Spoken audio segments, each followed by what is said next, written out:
pensarías si te dijera que esta escena de aquí, o esta,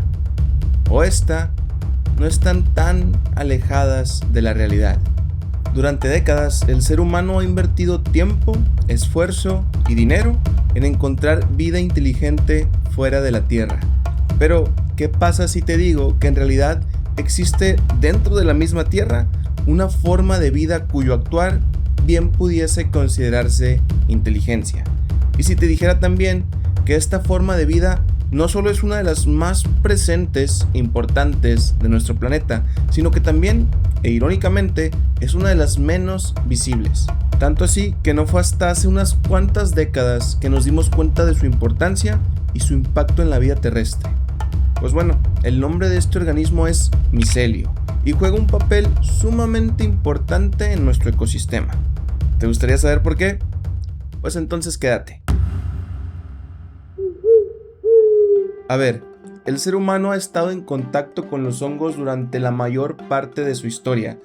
Y dirás, bueno, lo mismo que lo han estado con muchas otras especies. Sin embargo, esta relación ha sido mucho más estrecha de lo que pensamos. Lo más probable es que el ser humano, ya con capacidades cognitivas más desarrolladas, se dio cuenta de varias cosas importantes sobre los hongos. Primero, que algunos hongos pueden ser alimento, uno capaz de alimentar familias enteras. Segundo, algunos hongos son dañinos e incluso mortíferos para nosotros. Y tercero, hay otros tipos de hongos capaces de hacerte experimentar sensaciones sumamente fuera de lo común.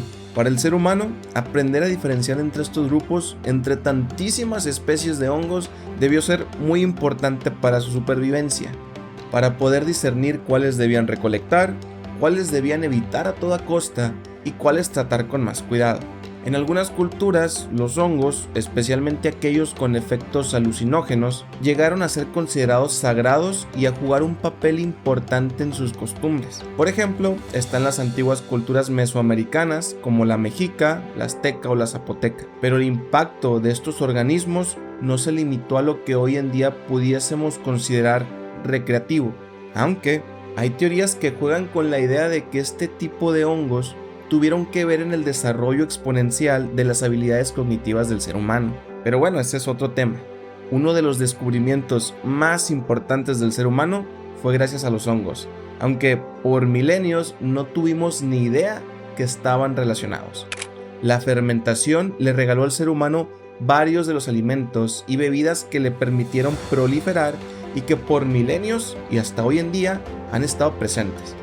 Todo gracias a un hongo microscópico llamado levadura. Gracias a esta tenemos pan, pasta, yogur, queso, y para el que me diga, bueno, no es para tanto. A ver, es gracias a la levadura que el fin de semana te puedes atrancar tu pizzita bien deliciosa con el pan y el queso que nos da. Y todavía, por si fuera poco, la pides con champiñones. Y si andamos elegantes, un vinito, ¿por qué no? Que también sale de la fermentación. Sobra decir además que el pan ha jugado un papel sumamente importante en el desarrollo de la civilización como alimento para las masas. Súmale a ello que la fermentación y por ende la levadura, es decir, los hongos, son los responsables de que tengas cerveza, vino, sake, pulque y demás bebidas que tanto te gustan. Pero a ver, no todo puede ser maravilloso. Con la llegada de la agricultura, el ser humano descubrió el secreto para una fuente de alimentos constante, confiable y que le permitiese asentarse en un solo lugar y desarrollar civilizaciones. El descubrimiento de la agricultura es uno de los más significativos de nuestra historia, alimento para todos. No obstante, no fuimos los únicos que vieron en ella una gran oportunidad. Los hongos proliferaron en los cultivos, arruinando cosechas y causando muertes, ya sea por falta de alimento o por intoxicación. Pero esta relación simbiótica entre humano y hongo, llena de matices, no deja de sorprender, pues parece ser que tiene más pros que contras. Otro de los inventos más importantes de la humanidad, uno de los incidentes más afortunados de nuestra historia. El científico Alexander Fleming observó que un hongo había contaminado una de sus placas de bacterias y que alrededor del hongo, las bacterias morían.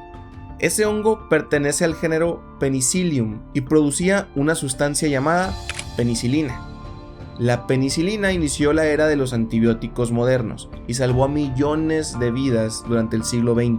Es difícil exagerar la importancia de este descubrimiento. Probablemente los hongos han salvado muchas más vidas humanas mediante los antibióticos de las que han quitado mediante enfermedades o intoxicaciones. Con todo esto es imposible no darse cuenta de lo importantes que han sido los hongos para nuestra historia. Nos dieron alimento, bebida, cultura, recreación, medicina y, como si no fuera suficiente, nos dieron Mario Bros. Entonces, imagínense la sorpresota que se llevan los científicos cuando se dieron cuenta que los hongos eran el fruto y no el organismo vivo. A ver, ¿cómo?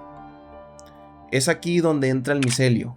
El micelio es el organismo que produce los hongos. Imagínate que no supiéramos que existen los árboles, que todas las frutas nacen así nomás, y de repente resulta que hay esto que se llama árbol, que es un ser vivo el cual produce estas frutas, que son su forma de reproducirse y que nos hemos estado comiendo durante milenios.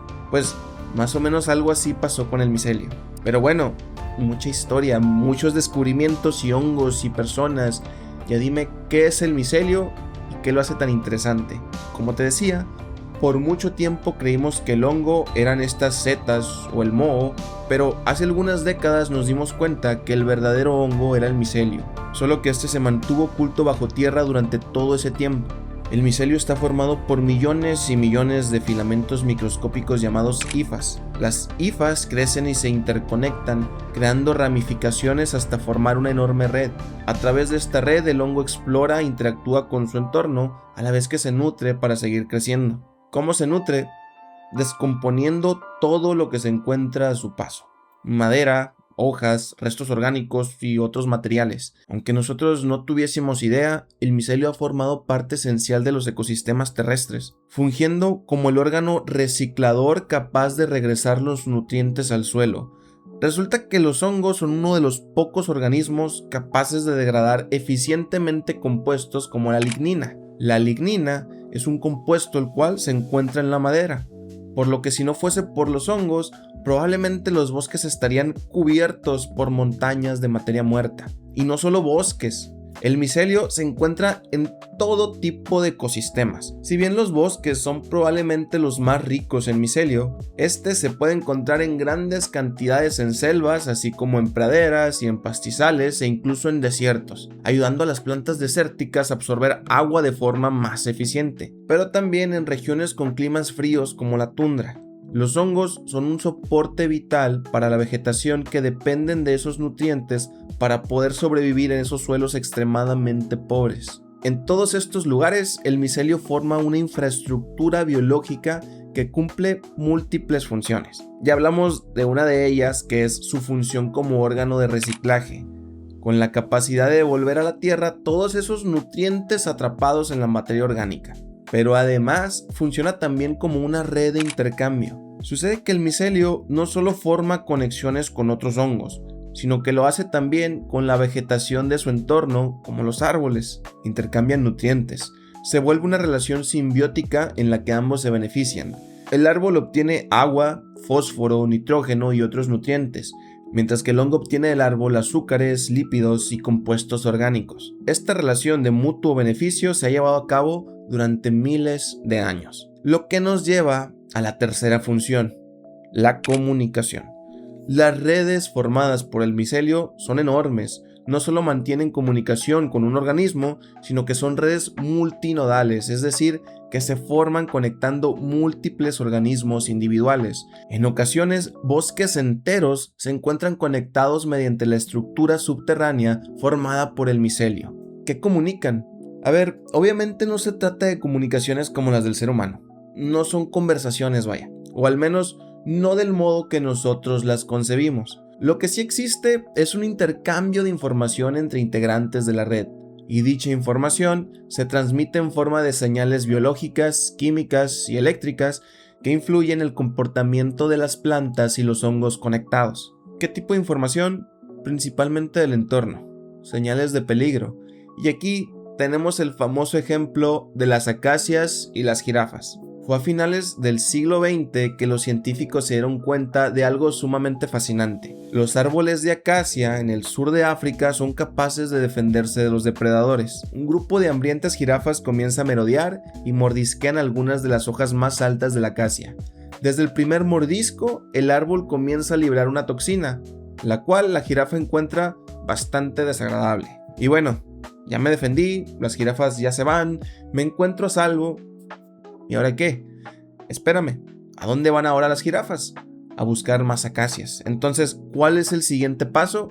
Lanzar el grito de alerta. La acacia prende las alarmas químicas para todas sus compañeras. Las jirafas desde el primer mordisco amargo saben que el árbol ya se percató de su presencia y están al tanto también de que todas las acacias cercanas están alerta y saben perfectamente cómo producir esa amarga sustancia, por lo que no les queda de otra que recorrer distancias más largas para encontrar árboles que aún no han escuchado la alerta. Pero a ver, hay que ser honestos, dejando el sensacionalismo de lado. ¿El micelio tiene que ver en estas comunicaciones? Por supuesto que sí. ¿Es totalmente responsable de ellas? La verdad es que no, al menos no en el caso anterior. Las acacias liberan sustancias aéreas que sus compañeras detectan y les permiten esta respuesta tan rápida. El micelio más bien interviene, como ya habíamos dicho, en mensajes relacionados con la disponibilidad de recursos, intercambio de los mismos y probablemente estados de salud de los integrantes de la red. Los árboles son capaces de comunicarse entre sí. Increíble, ¿no? Pero resulta que en situaciones similares puede llegar a ocurrir algo aún más fascinante y que deja en evidencia lo subjetivo que puede llegar a ser nuestro concepto de inteligencia. Cuando un depredador comienza a mordisquear sus hojas, algunos árboles son capaces de utilizar el ADN en la saliva del depredador para sintetizar un químico para el cual su enemigo es vulnerable.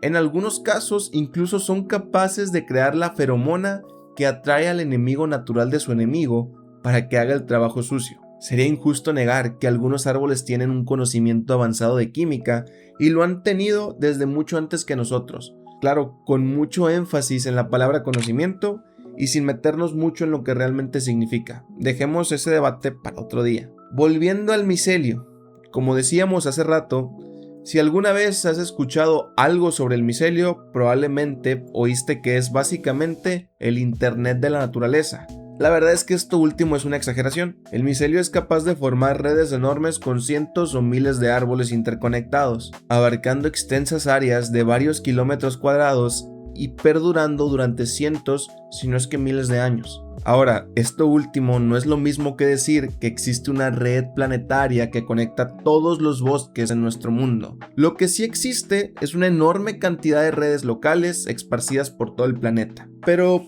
probablemente la pregunta que estará despertando tu curiosidad para este punto es: ¿pueden estas redes pensar? Como ya dijimos un par de veces en este video, el micelio es capaz de transmitir señales, impulsos eléctricos que llevan información sobre el entorno, pero pensar es un tema mucho más complejo. Si nos ponemos muy técnicos y tratamos de definir la acción de pensar, podríamos decir que es el acto de utilizar nuestra capacidad cognitiva para interconectar ideas y piezas de información, desmenuzarla, analizarla y demás, para llegar a una conclusión, a una idea nueva o a tomar una decisión. Incluso si es tan solo un cambio de opinión, aunque sea inconsciente, estamos haciendo algo en base a la información que teníamos al principio. Incluso si no cambiamos de opinión, pues estamos decidiendo continuar como estábamos, inconscientemente, pero estamos haciendo algo. Decir que el micelio es capaz de actuar a este nivel de complejidad, pues es muy complicado y lo es aún más de demostrar. Porque ahora tendríamos que meternos con el fenómeno físico que propicia el pensamiento, que en el caso del ser humano es la transmisión de señales eléctricas entre nuestras neuronas, las cuales toman dichas señales y en base a ella envían o no otra señal. Todo esto en cuestión de microsegundos y a escala masiva, lo cual nos lleva a otra pregunta filosófica muy fuerte. ¿Realmente pensamos? ¿Realmente pensamos? Y tomamos decisiones porque es lo que creemos mejor para nosotros, o actuamos de tal manera debido a una reacción electroquímica en nuestro cerebro que está definida por la disposición única y prácticamente aleatoria de la red neuronal que la suerte nos impuso.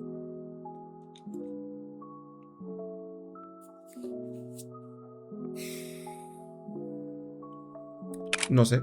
Básicamente la pregunta es, ¿estamos programados o somos capaces de sobreescribir constantemente la forma que tenemos de actuar ante la diversidad de situaciones que nos rodean? Como dije, son preguntas muy complejas y yo nomás estaba aquí para contarte un poco sobre el micelio, así que volvamos a ello. Está básicamente en todas partes.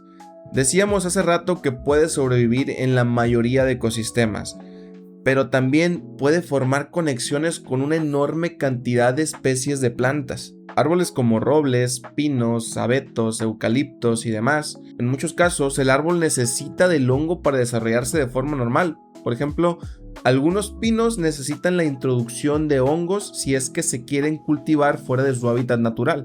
También tenemos una gran cantidad de cultivos agrícolas como maíz, trigo, frijol, soya, alfalfa, cebolla, ajo, entre muchos otros. La relación con el hongo permite a estos cultivos absorber nutrientes de forma mucho más efectiva. Los encontramos además en árboles frutales como el manzano, el peral, el durazno, los cítricos y el aguacate, pero también forma conexiones con plantas ornamentales como rosas, margaritas, girasoles, lavanda. Y lo anterior solo es una fracción de los organismos que forman conexiones con el micelio. Y bueno, con todo lo anterior podemos darnos cuenta de varias cosas.